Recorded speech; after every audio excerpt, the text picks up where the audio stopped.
here with Hot Moms Dinner Club. Today I'm going to show you the advantage of having home-cooked meals on your family's dinner table. I'm also going to show you the easy way that you can make it happen. Today we're going to analyze home food versus fast food. We're going to compare home food versus fast food on 3 different criteria: monetary, health and nutrition, and convenience. So the first one, monetary. For those of you that are a member of Hot Moms Dinner Club, you know that the bins are 4 meals, and the groceries to make the 4 meals cost $50 or less. There is also usually enough food left over to have at least 1 meal, if not a leftover meal and some lunches out of each bin. So for the home food dinners here, I have included 1 weekly bin for 4 meals plus 1 leftover meal. So 5 meals, and that will be the $50 for the groceries that you buy to make a bin. I've also put in for the home food weekly dinners 1 weekly dinner out at $40. Now the national average for a fast food restaurant for a family of 4 is actually $28. But I put this in for a weekly dinner out. I actually put in a budget of $40. That way if you actually wanted to go out to a nicer restaurant or something. But this gives you a weekly dinner out, so you're not eating every meal at home. That leaves you with 1 more meal to make up your 7 dinners for the week. You can make this a clean out the fridge type of night, or you can go on the website and do one of the cheap pick dinners for under $10. So you could sub in one of those cheap pick dinners there. And so I added in $10 for that dinner. So now here for your home food dinners, got a total of $100. Now let's talk about lunches for the week. I just did $20 here for 2 people to eat lunch throughout the week, and some lunches for the weekend, because I figure for the most part, school-age children, they'll be in school, so you won't be doing lunches for them. So I just did $20 on that. I basically did the same for breakfast at $20. $20, you can buy a loaf of bread, some eggs, some bacon, have your breakfasts throughout the week. So I put $20 in for that. And I also did a stock pantry. I did a stock pantry there at $10, and that's just going to be for your basic supplies, your sugar, your flour, whatever you might need. So that's $10 a week. So that'd actually be a total of $40 a month for all of that. So here I have the home food coming in for dinners $100, lunch $20, breakfast $20, stock pantry. That gives you $150 a week. So that's $600 a month. Now let's talk about the fast food. So let's say you went out for fast food 4 times throughout the week. 4 fast food visits, like I said, on the average at $28, equals $112. Then you also still need 3 more meals. So I put, like, say, 3 meals at home plus your stocking of the pantry, $60. I mean, you're going to have to go buy groceries, and it's really hard to get in and out of the grocery store with anything less than $60. So let's just put in $60 here. So now you have your 4 fast food visits plus your 3 meals at home, equaling a total of $172 for your dinners when you're throwing in some fast food visits here.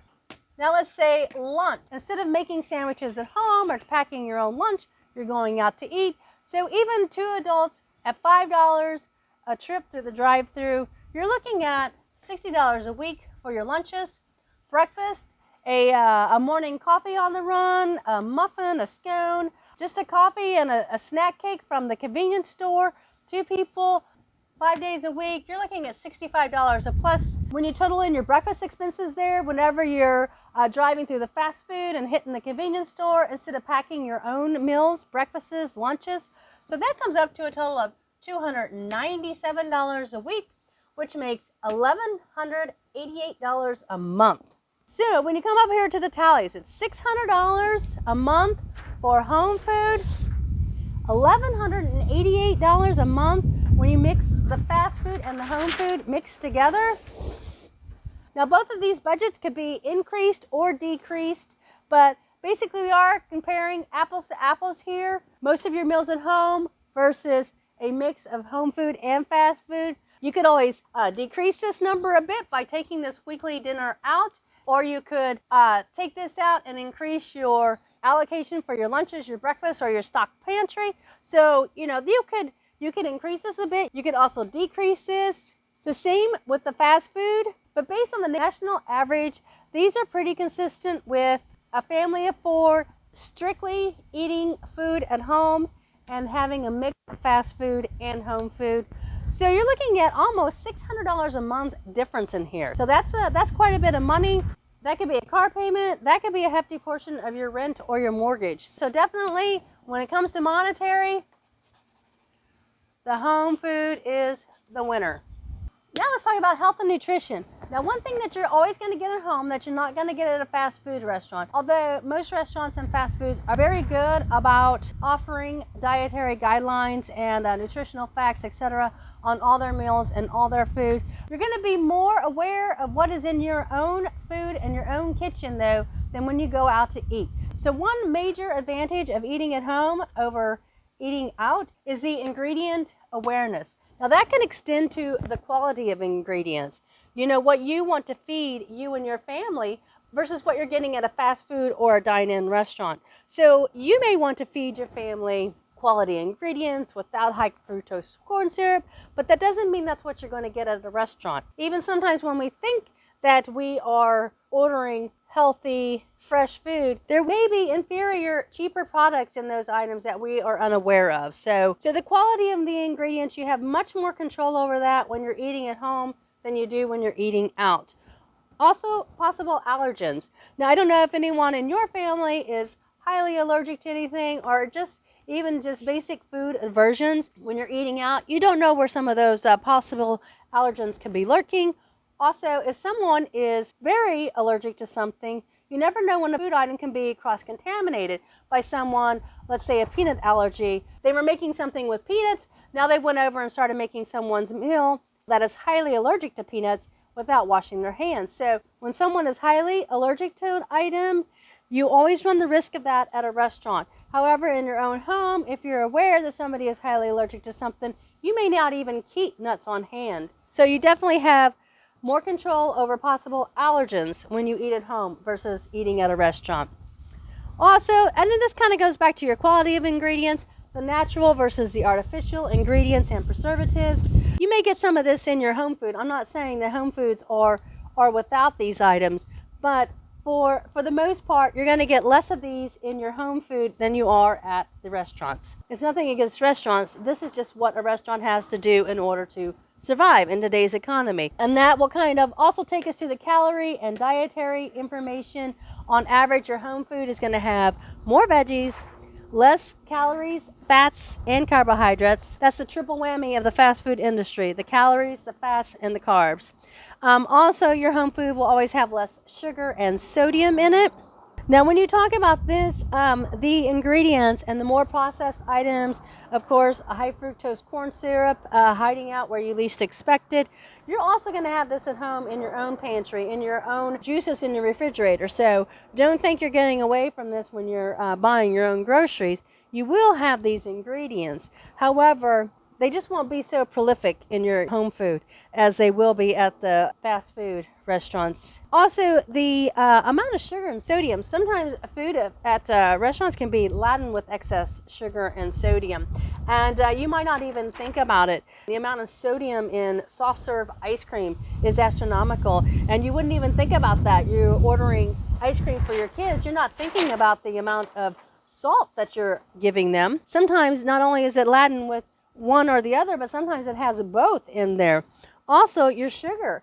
You'd be amazed at some of the amounts of sugar that is in fast food. One fast food restaurant, their fish sandwich has almost 100% of the daily sugar you need for the day. The fish sandwich. Also, one fast food restaurant, the chicken sandwich. A grilled chicken sandwich has almost 50% of your daily sugar intake. A grilled chicken sandwich at a fast food restaurant. You wouldn't think that you're consuming half of your daily sugar on a grilled chicken sandwich. Another one that completely shocked me was a salad. A salad at this restaurant had 106% of your daily sugar intake. A salad, over 100% of the sugar that you should consume in a day, and a salad off the salad menu. So you just have better control and awareness of your ingredients when you're eating at home. Fast foods have come a long way with their diet choices and even their standard restaurant. You have good diet choices at all these places, and they have the nutritional facts, dietary information all right there for you. So you can actually order something at a fast food restaurant that may be better for you than a home food item. So you have good diet options here. The problem is when you've bought groceries and you have those at home, and especially if you're doing the Hot Moms Dinner Club bins, if it calls for chef salads that night, that's the groceries that you have to make. So no matter what kind of a day you had, you're going to come home and you're going to make those chef salads. Let's say you're at the fast food joint though, and you're driving through and you've had the worst day ever. Now, when you go through, although you have these good diet choices available to you, what will your decision actually be when you get to the fast food restaurant? Is it going to be a reflection of your mood or the day that you had? Are you going to eat a cheeseburger to kind of console yourself from the day that you've had? Or let's say you're planning on eating a salad. You're driving through the drive-thru and the kids start bickering. Your husband calls, you forgot to do something. Your mom calls, you're trying to juggle all this stuff. And then all of a sudden, the lady says, would you like to place your order?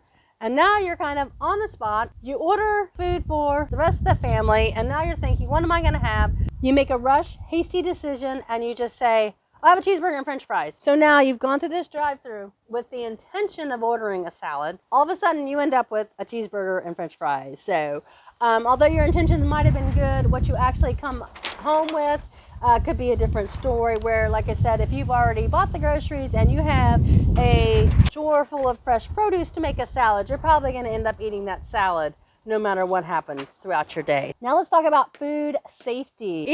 Even before coronavirus, home food has always been safer than dining out. Restaurants are actually the majority of the cases of foodborne illnesses, and that's mainly because of a couple different things.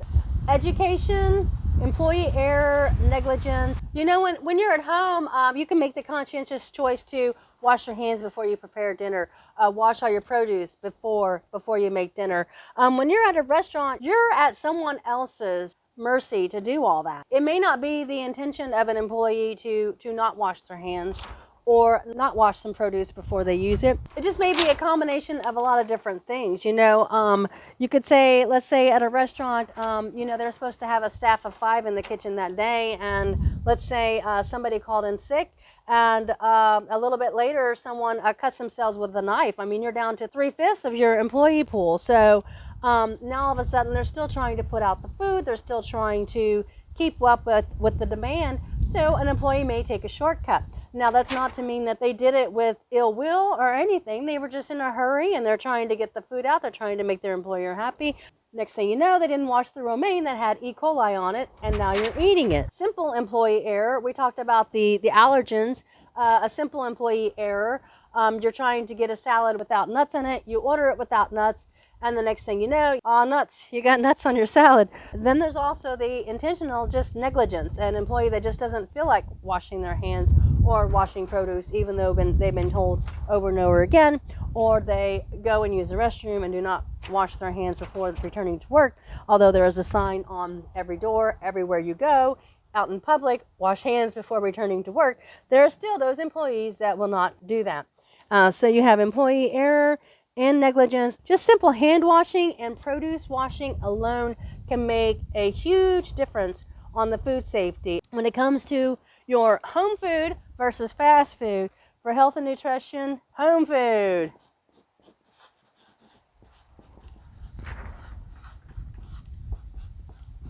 Is definitely the winner there. And that brings us to our last comparison, the convenience aspect. So most of the time when you think about the convenience aspect of eating out, you're thinking about driving through a drive-through on the way to an event where you end up eating in the car because you're in a hurry and you don't have time to have dinner at home, obviously. So basically this is out of necessity, an extreme hurry here, that you would have this scenario of driving through fast food. Now there are times, actually the last time I drove through fast food on the way home, I bought groceries. I was in the grocery store longer than I intended, and so I just chose to pick up fast food on the way home. I ended up being in the drive-thru for 25 minutes before I even gave my order. So at that point in time, I could have went ahead and driven home and started preparing a dinner. So, you know, sometimes the fast food, sometimes there are mishaps, and sometimes you don't end up getting your food in a hurry. But for the most part, drive-thrus are fast, and they're a great way to eat dinner on the run whenever you're in a hurry, in a rush to get to a certain event. So necessity or hurry here. Secondly, that's kind of more of what I just talked about. Drive through on the way home from work, or you leave home to pick up food, or you have it delivered. So drive through on the way home from work, we kind of discuss that every once in a while. You end up in a long line at the fast food. It's not always the time saver that you think it is. So there's a couple things that can happen with any of these scenarios. First of all, you could get all the way home, or your food could get all the way to your house, and you could find out that you have cold food. There's nothing worse than cold French fries. When you have your home food, you can always guarantee that your food's going to be nice, fresh, and hot. Also, employee error. We kind of touched base on that a little bit before with the possible allergic reactions. You always run that risk of employee error, getting your food all the way home and finding out, again, like I mentioned, that they put nuts on the salad, or the sandwich wasn't supposed to have tomato and it has tomato, or mayonnaise or mustard, whatever it is. So you always run the risk of getting your food all the way home just to find out that somebody messed up, and now you're stuck with it and you don't know, do I make the trip back to the store, how to handle the situation. Somebody has to end up eating something they didn't like, or like I said, you end up eating cold food. So third is just gas consumption and or a delivery fee. You're always tacking that on if you're leaving home to go pick up the fast food or having it delivered. You're obviously going to have your gas consumption and delivery fee. Or even driving through on your way home, you may have to go a little bit out of your way. You know, that's always a charge that you need to think about. You're actually adding that charge into, as well as the amount for your food. Thirdly, one reason we might choose to go to a fast food restaurant or to dine out is as a treat or a reward. You know, whenever you go to the restaurant, you eliminate a lot of that possibility of getting cold food, because you'll be getting your food nice, fresh, and hot, because you won't have that transit time. And also, if you do happen to have an error when you're dining in at the restaurant, you're giving that establishment an opportunity to fix any problems that might come up. Employee error, cold food, whatever it may be, you're right there on the premise, and that gives them the opportunity to fix any issues, problems. When you talk about convenience, you know, there's definitely this necessity and this hurry. There are times when you're just going to have to do the fast food. Vacationing, traveling, sports events, or just even doing a family outing, you know, like a tree lighting or going to see a movie. You know, you might get, by the time everybody gets out of school, gets out of work, you may not have time to do anything but kind of hit the fast food joint. So there's definitely a time and a place when you will need to do the fast food. Also, this third one, you know, dining out as a treat or a reward. So this is actually an important one. If you do have the majority of your meals at home, it is nice to go out. If it's once a week, if it's once a month, you know, it's very important that you still dine out occasionally as a treat or a reward, or for a reward for, you know, good report card, celebration, your team won, or birthdays, whatever it may be. So this is definitely another time and a place for dining out, not only as an emotional reward, but also dining out kind of teaches children how to behave in social dining aspects. So there's a lot to be said for that. You know, you can also just make a family tradition. You know, every Friday night is pizza night at the local pizza joint, or Saturday night you go out every Saturday night to a nice restaurant. It's nice to make those family memories and traditions. So definitely a lot to be said for that. So now let's look at the picture as a whole. When you have your home food versus fast food, again, we talked about the monetary, health and nutrition, and the convenience of it all. So when we talk about the monetary, definitely home food, best bang for your buck right there. $600 a month versus the fast food, home food mix is $1,188 a month. That's twice as much in a month. So we talked about it almost being a $600 difference. So that could easily be a car payment. So you can have a new car, or you can have that cheeseburger. Health and nutrition, home food, healthier and safer by far. Now the last one, the convenience. Now although there is no place like home, however, it is always nice to know that you can dine out or drive through that fast food restaurant when you need to have it out of necessity, or to treat you or your family, you know, as a reward. So on the whole, you have your home food coming in for the win for the monetary, for the health and nutrition, and the fast food for the convenience there. So by far, home food has the most advantages for you and your family. So take advantage of this information. Put your family on a budget meal plan. Check out HoteMomsDinnerClub.com. Go to the website, pick out your bin, watch the bin video, put it on the TV. Let the whole family be a part of it. Watch the bin video, download the grocery list. Then you'll have your nightly videos and recipes throughout the week. Hot Moms Dinner Club is made for any skill level cook, from the novice to the master. It's very organized. You've got your 4 meals for the week, plus usually you'll have a little bit left over so you can make some lunches as well. Hot Moms Dinner Club has tons of variety, plus many money-saving, time-saving, and educational tips. So check out HotMomsDinnerClub.com. Home food, not fast food.